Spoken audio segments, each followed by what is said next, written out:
સુરતના કામરેજ નજીકના ખોલવાડ ગામમાં માનસિક તણાવમાં ઝેરી દવા પી રહેલા એક વ્યક્તિને લસકાણા પોલીસે 7મા માળના ફ્લેટમાંથી બચાવી હોસ્પિટલ ખસેડતા તેનો જીવ બચી ગયો હતો.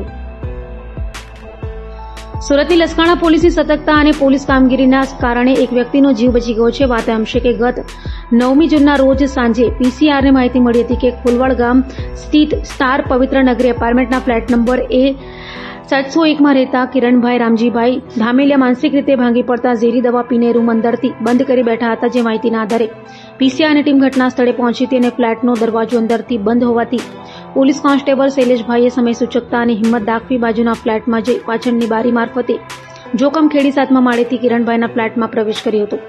બારી મારફતે અંદર પહોંચેલી પોલીસે કિરણભાઈને વધુ ઝેરી દવા પીતા અટકાવ્યા હતા અને સમજાવવાનો પ્રયાસ કર્યો હતો. જોકે તેઓ થોડી માત્રામાં દવા પી ગયા હોવાનું જણાયું હતું. ત્યારબાદ પોલીસે તાત્કાલિક કાર્યવાહી કરીને કિરણભાઈને 7મા માળેથી સુરક્ષિત રીતે નીચે ઉતાર્યા હતા અને પોલીસે તેમને પીસીઆર વાનમાં બેસાડી તાત્કાલિક કામરેજ હોસ્પિટલ ખસેડ્યા હતા, જ્યાં પ્રાથમિક સારવાર મળતા તેમનો આબાદ બચાવ થયો હતો. પોલીસની ઝડપી કામગીરી અને બહાદુરીને સ્થાનિકોએ પણ બિરદાવી છે.